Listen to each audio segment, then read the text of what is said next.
couple of stories that I'll tell you. Dealing with guns, I was reminded this morning of a post that someone put up on my Facebook. As a kid, I remember, how many of you remember the old one-cock daisy BB guns? I had one of those, and one Saturday morning I was watching cartoons, and I think a cartoon came on that I didn't really care too much about. And I had the gun in my lap, and I just pointed it to the TV and didn't realize I'd cocked it. And it was an old Sylvania, and it cracked that screen, but it didn't bust it. You know, you've seen the stores that have been shot out with a BB gun. It's got the little, I don't know what they call it, little fish eye and crack it. That stinking TV worked for those 70 years. Everybody that came to our house, Robert, talking to my dad, what happened to your TV? Well, talk to George about that. So gun safety started rather early in my house, and I was reminded of that today. Someone made a post about that. But it is important. I had the opportunity to speak at an event in Tulsa. I don't know if any of y'all remember Officer Eddie Fields last year, whenever he didn't force the police officers to go to the mosque for the Appreciation Day. They had a rally for him after he was suspended.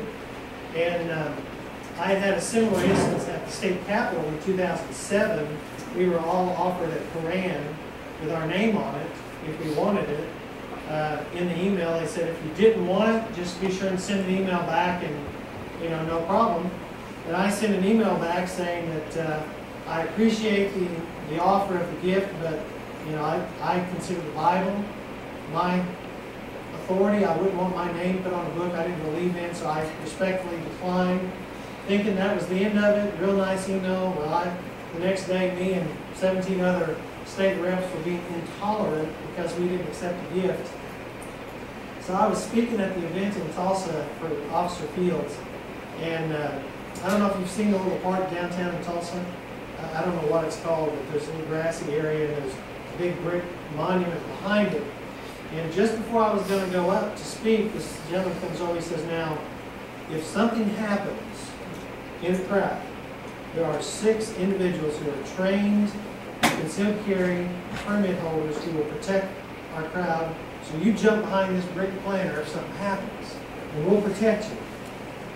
And my wife happened to be there as well, and she was right up front of the camera. And I said, I appreciate that, and I'm glad that they're here, but my wife is right out front, and she's got her pistol in her purse, and she's a better shot than I am. So we as a family believe in the Second Amendment. We believe in protecting our property. We believe in protecting our life, but more than that is protecting our liberties. Our liberties are under attack daily.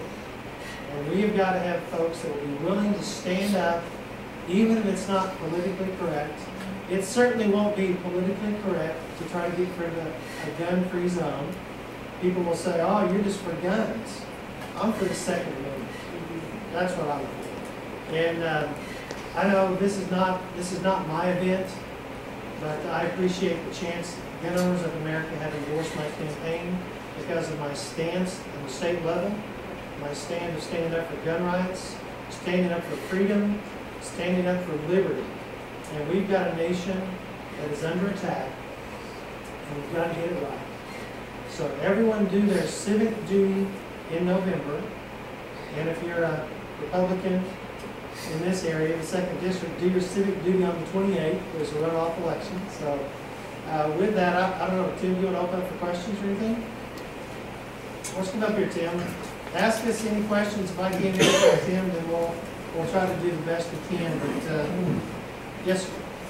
You brought up a point the other night about the fact that for us to get a concealed permit, we have to give the state of Oklahoma $100 for something that's supposed to be in the Second Amendment. And what I don't understand is why these people drag their feet. If I can go to a gun dealer and buy a gun, and they do an instant background check right then and there. And if I go get a concealed and pass, you take the course, pass the test, why can't they streamline it? And before everybody leaves, they have to go through the same screening they go through to buy a handgun, and that's going to flag everybody that's a problem. why can't we streamline the whole deal like that? So you take the course, 2 or 3 days, depending, who's giving it. If you pass it, and there's people, when I took mine, the woman put more holes in my target than she did in hers. And there's no distinction between those who can actually hit something and versus figure out which end of the barrel you put the bullet in. But it would seem so much simpler if they could streamline this operation. You take the course, and if you pass it, you do an instant background check just by buying a firearm, and bingo, you're done. Without the $100. Sure. Well, I actually tried to run legislation to make a lifetime fee, but we couldn't even get that heard in committee.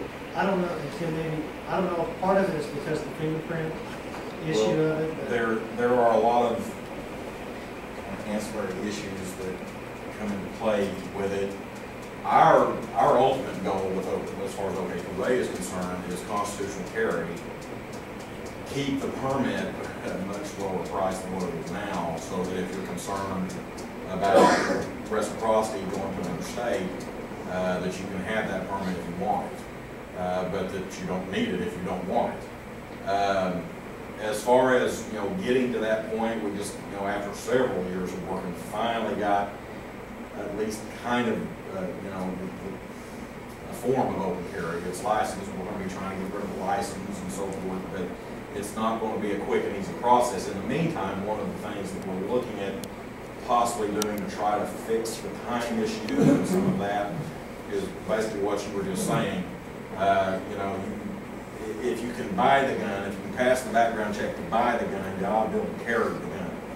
So we're looking at possibly just using the NICS check and then maybe even have it set up where maybe you go to the tag office or the gun dealers can have the same setup that the tag office does or something where they can just make the permit right then and there. We're still working on that. There's going to be some issues. The fingerprint issue, one of those, that comes into play with the Gun-Free School Zones Act. The permit, the exception with the permit, there are some stipulations to that permit, the background checks that have to be done, fingerprints, and some of those things. So, plus reciprocity with other states, if you remove the fingerprints, you'll have some issues with reciprocity. So we're working to try to get the best situation and get us there to it. Just keep calling. I'm telling you, the calls and emails to the representatives and senators make a big, big difference, and that's the reason why we got what we got this year.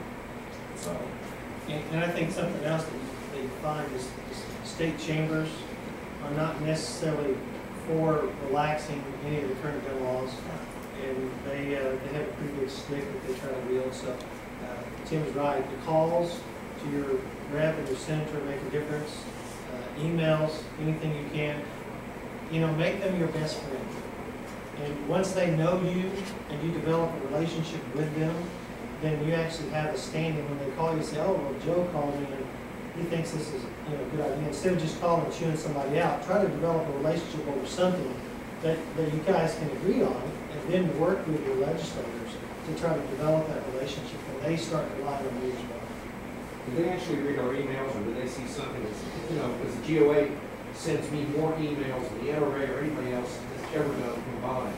What I'm worried about is if you send those on, like they ask you to, that they just delete them as spam. Well, I'll tell you what, when I look at all my emails, if I see someone that's from my area and it's the same form letter over and over and over again, you've read it once or 2 or 3 times, so you notice who sent it.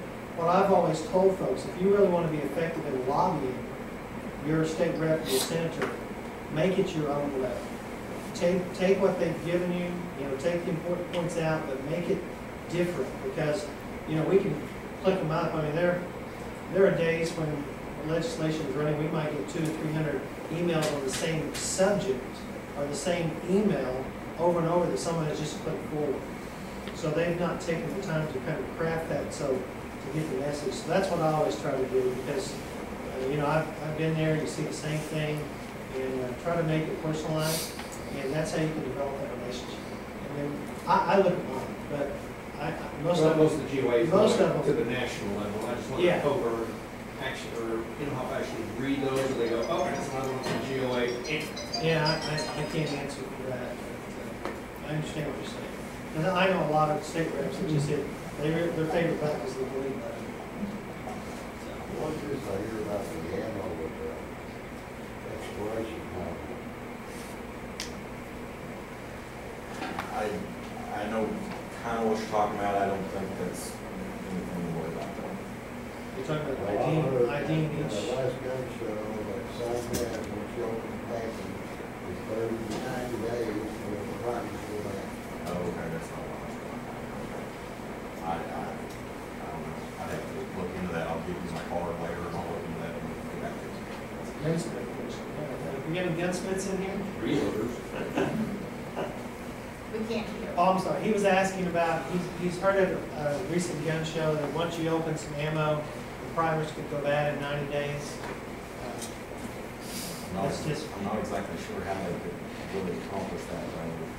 Supposed to be people actually exposed to that. Yeah, but even in most of those boxes, they have to. They're not sealed. Yeah, they have sort of seals. I don't know.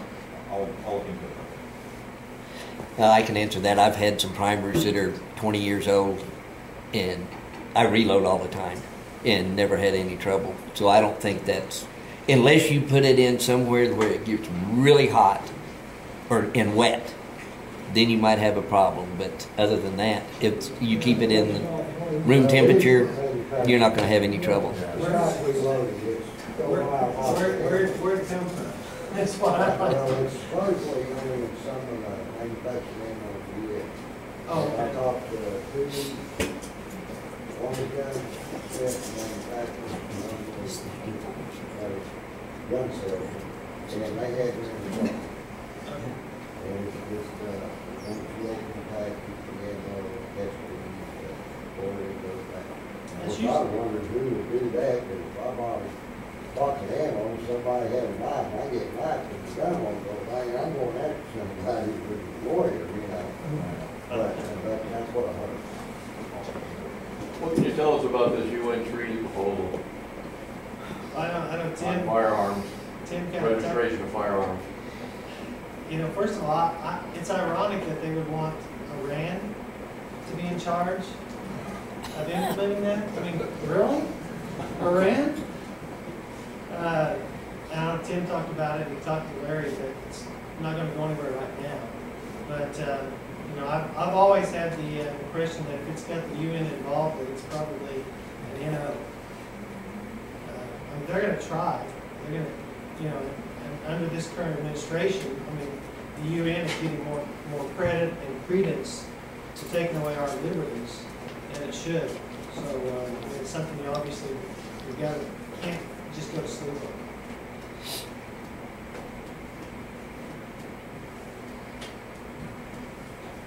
What are the restrictions on carrying an Army Corps of Engineers waterways? If you get caught, you're going to jail. That one of the, we've talked to OK-02, we've talked to Senator Coburn some about the Gun Free School Zones Act, Corps land, and all that stuff. Unfortunately, you know, military bases are the same way. You know, I went on, I took a trip to Florida earlier in the summer, and I didn't take my gun because part of that trip we were going to be on Pensacola Naval Air Station. I wasn't having to leave it. So, you know, the problem is at the federal level, all those agencies and those different, it's going to take a long time to peel back that onion. I mean, it's going to be tough, and the Corps land and the military bases are going to be one of the tougher ones. But it can be done. I mean, Senator Coburn, when he got the Parks Amendment through, that was something that he stuck into another bill that they didn't want to kill. So it's about, you know, finding the right place to put some of these things in order to try to get them through. And who knows, we might get them through easier than we think, but it's probably going to be pretty tough. I had a question